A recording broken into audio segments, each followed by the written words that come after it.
décide pas de venir à la Biennale de Paris, on y est invité. Et pour moi, ça a toujours été un rêve d'y participer. Il y a une dizaine d'années, je pensais déjà à pouvoir participer un jour à cette foire, qui pour moi est la foire la plus importante et la plus belle au monde, dans tout ce qui est antiquité.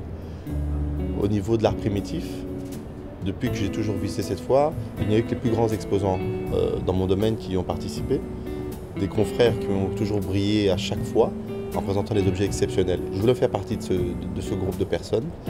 Et il y a un an, quand on m'a enfin proposé de pouvoir la faire, j'ai dit oui tout de suite, évidemment. C'est une foire sur laquelle on rencontre des personnalités du monde de l'art en général de qualité, des personnes très intéressantes. Et pour moi, c'était aussi une manière d'asseoir ma réputation, qui sans aucune prétention était déjà acquise au niveau des amateurs d'art tribal, mais j'avais besoin de l'asseoir encore plus fort d'une certaine manière.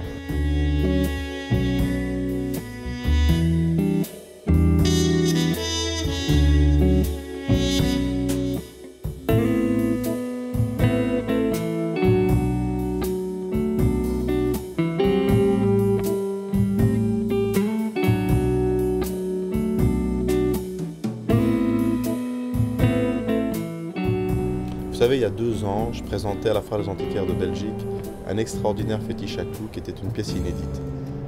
Pour ceux qui étaient présents, ceux qui ont pu en entendre parler, c'est un objet qui était présenté seul sur un stand de 100 mètres carrés.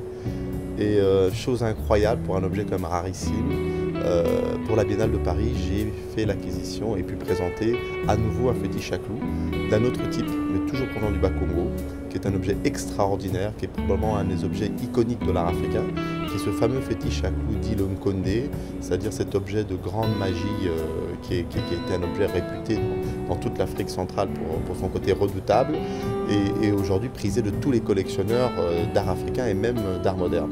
C'est une statue haut de plus ou moins 1 mètre de taille qui est remplie de clous.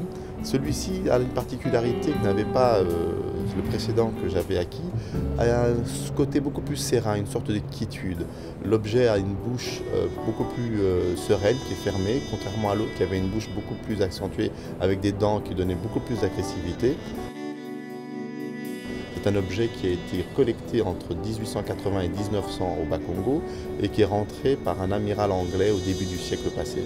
Et cet objet a appartenu à James Hooper, qui est une des plus grosses collections, une des premières surtout collections anglaises reconnues mondialement, et a été pour finir par après acquise par un amateur d'art dans les années 60-70 à Londres, qu'il a gardé pendant une 30aine d'années. Et j'ai pu aujourd'hui pour la Biennale présenter cet objet qui est vraiment le clou du spectacle, surtout quand on sait qu'effectivement que certains marchands ont attendu parfois toute une vie pour pouvoir en acquérir un.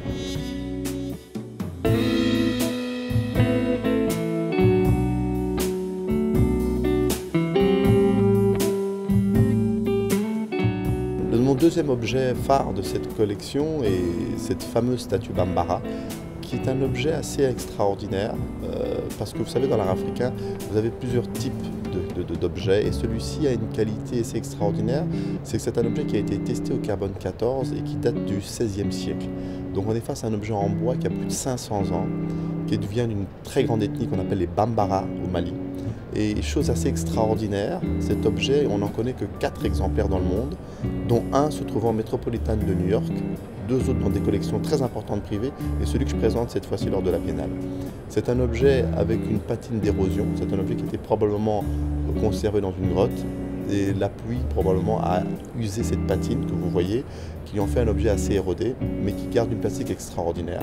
Dans mon catalogue, d'ailleurs, je le compare un peu à une sculpture de Giacometti, parce que je trouve qu'effectivement, la ressemblance entre l'art moderne et l'art africain est assez troublante. Alors, il y a sur la tête quelque chose qu'on pourrait imaginer être un chapeau, mais qui ne l'est pas du tout. C'est un mortier. Et le manque d'un des bras nous montre effectivement la façon dont ce personnage devait tenir le mortier sur la tête. Et la ceinture qu'on trouve autour de la taille est une ceinture qui rappelle que cet objet était probablement une reine.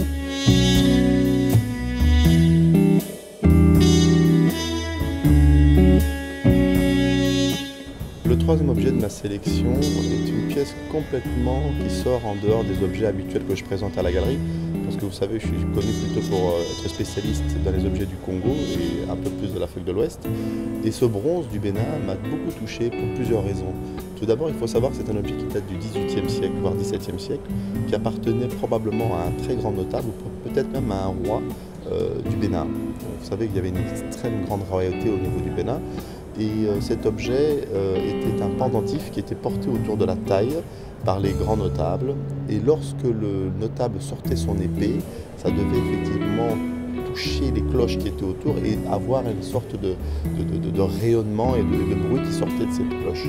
Et cet objet en plus m'a beaucoup touché parce qu'il provient de l'expédition punitive de 1895 et a appartenu à Charles Raton, qui est probablement un des plus grands marchands des années 50 en France.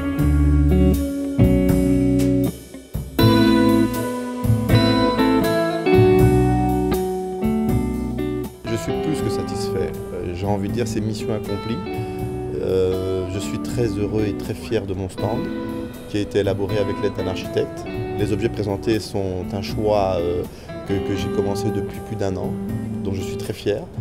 Les ventes ont été magnifiques. Il y a eu plusieurs objets qui ont été vendus et surtout qui vont rejoindre des collections très prestigieuses belges et françaises. J'ai envie de dire, après la Biennale de Paris, on se demande qu'est-ce qu'on pourrait faire de mieux. Alors, effectivement, vous savez, depuis 10 ans, je participe à la Foire des antiquaires de Belgique. Alors, ma prochaine exposition et mon prochain défi, ça sera de d'innover en faisant quelque chose d'encore magnifique lors de la prochaine édition en 2013. Mais effectivement, on a envie de se dire, après la Biennale, on se sent un petit peu blasé et on se demande qu'est-ce qu'on pourrait faire de mieux.